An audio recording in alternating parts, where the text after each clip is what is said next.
শরীয়তপুরে ২৬টি হত্যাকাণ্ডের ঘটনা ঘটেছে। এটি খুবই দুঃখজনক এবং এই নৃশংস হত্যাকাণ্ডগুলোর পিছনে কি রয়েছে আমরা আজকে একটু বিশ্লেষণ করার চেষ্টা করব।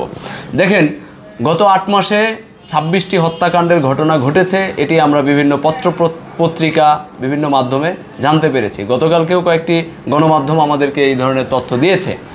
তো আমরা যেটি জানতে পারলাম যে বেশিরভাগ ঘটনাই পূর্ব শত্রুতার জেরে তৈরি হচ্ছে এবং কিছু কিছু ঘটনা দেখলাম আধিপত্য বিস্তারকে কেন্দ্র করে পারিবারিক বিরোধ, সামান্য ছোট্টখাটো বিষয়ে আমরা দেখছি যে এই নৃশংস হত্যাকাণ্ডগুলো ঘটছে।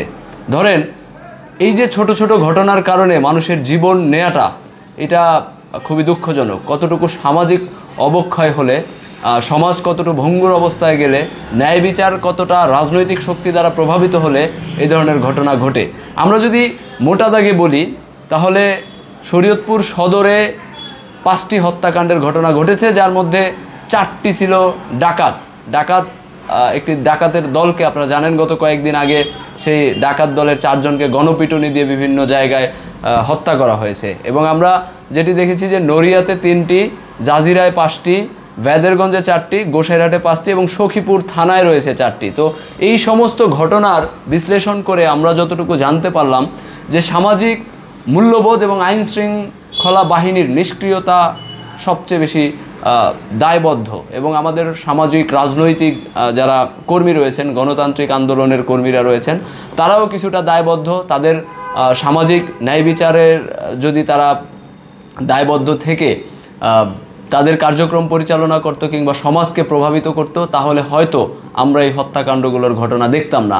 আমরা যেটি দেখছি যে ছোট ছোট জায়গা জমি সংক্রান্ত দ্বন্দ্ব কিংবা আধিপত্য বিস্তারকে কেন্দ্র করে কিংবা পারিবারিক বিরোধ কিংবা পূর্ব শত্রুতার জের, এই যে ছোটোখাটো বিষয়গুলোকে কেন্দ্র করে একজন মানুষের জীবন নিয়ে নেয়া এবং জাজিরায় যেই ঘটনাটি আমরা দেখছি কয়েকদিন আগে একটি মসজিদ কমিটিকে কেন্দ্র করে সেখানে ঘটনা হয়েছে, মূলত সেই ঘটনাটিও পূর্ব শত্রুতা এবং জায়গা জমি সংক্রান্ত বিরোধে সেই হত্যাকাণ্ডের ঘটনাটি ঘটেছে। এবং যখন হত্যাকাণ্ডের ঘটনা ঘটে এবং সেই হত্যাকাণ্ডের বিপরীতে গিয়ে আরেকটি হত্যাকাণ্ডের ঘটনা ঘটে এবং এটি নিয়েও আপনাদেরকে বলেছিলাম। দেখেন, আমরা আসলে 24 পরবর্তী বাংলাদেশে এমন কোনো সিচুয়েশন চাই না যে সিচুয়েশনে অ্যাকচুয়ালি একজন মানুষকে আপনারা এভাবে নির্মমভাবে হত্যা করবেন।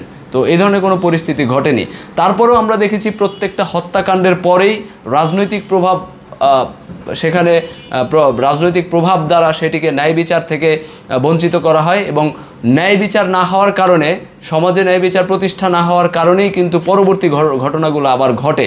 তো আইনের প্রতি শ্রদ্ধাশীল প্রত্যেকের হওয়া উচিত এবং আমরা যেটি মনে করি যে ন্যায় বিচারকে যেন কোনো রাজনৈতিক শক্তি, কোনো টাকা পয়সা কিংবা ধরেন কোনো রকম কোনো সামাজিক প্রভাব যেন ন্যায় বিচারের প্রতি না পড়ে, তাহলে সমাজে এই শৃঙ্খলাটা ফিরে আসবে এবং আমরা মনে করি সেই জায়গায় যেই জায়গায় ন্যায় বিচার ফিরে আসবে সেইখানে পরবর্তীতে আর কোনো হত্যাকাণ্ডের ঘটনা ঘটবে বলে মনে হয় না।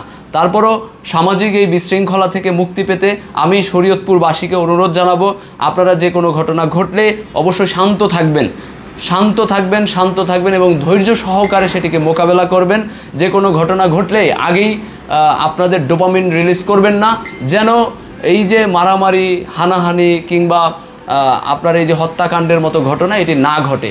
আমরা চাই সমাজে শান্তি ফিরে আসুক, সমাজের সকল স্তরের মানুষ ন্যায় বিচারের পক্ষে থাকুক এবং এটি দ্বারাই আসলে এই ধরনের হত্যাকাণ্ড বন্ধ করা সম্ভব হবে। এবং আইন শৃঙ্খলা রক্ষাকারী বাহিনীর প্রতি অনুরোধ থাকবে, আপনারা এই যে হত্যাকাণ্ডের ঘটনাগুলোকে যেন ন্যায় বিচার পর্যন্ত যায় এবং প্রত্যেকটা পরিবার যেন ন্যায় বিচার পায়, তাহলে আর হয়তো এই ধরনের ঘটনা ঘটবে না। এবং আপনারা যে নিষ্ক্রিয়তার মধ্য দিয়ে যাচ্ছেন, আমরা চাই আইন শৃঙ্খলা রক্ষাকারী বাহিনী আরও সচেষ্ট হবে, আরও সক্রিয় হবে এবং সমাজের বিভিন্ন স্তরের মানুষের সহযোগিতায় তারা আরও অদম্যভাবে কাজ করবে, যার ফলে সমাজে এই ন্যায় বিচার প্রতিষ্ঠা হবে এবং সামাজিক মূল্যবোধ তৈরি হবে এবং আমাদের এই সমাজ থেকে হত্যাকাণ্ডের ঘটনাগুলো একেবারে বিলুপ্ত হবে, এটি আমরা মনে করি। সুতরাং আপনাদের সবাইকে সচেতন থাকতে হবে সর্বপ্রথম এবং ধৈর্য ধরতে হবে। কোনো ঘটনা ঘটলেই আগেই উত্তপ্ত পরিস্থিতি তৈরি করতে দেওয়া যাবে না। কারণ আপনারা জানেন এই প্রত্যেকটি হত্যাকাণ্ডের পিছনে রাজনৈতিক প্রভাব রয়েছে এবং প্রত্যেকটি হত্যাকাণ্ডের পরে এখানে কিছু স্বার্থান্বেষী মহল সেখানে রাজনৈতিকভাবে প্রভাবিত করে, হয় তারা সেখানে তাদের প্রতিপক্ষকে ঘায়েল করতে চায় অথবা তারা আর্থিকভাবে লাভবান হওয়ার জন্য এই ধরনের ঘটনাকে আশ্রয় প্রশ্রয় করে। কিন্তু আমরা চাই প্রত্যেকটি ঘটনা যারাই ঘটাক তাদের যেন যথোপযুক্ত শাস্তি হয়, বিচার হয় এবং ভিকটিমের পরিবার যেন ন্যায় বিচার পায়। তাহলেই হয়তো সমাজ থেকে এই ধরনের কলঙ্কিত ঘটনা, নৃশংস ঘটনা বিলুপ্ত হবে। ধন্যবাদ সবাইকে।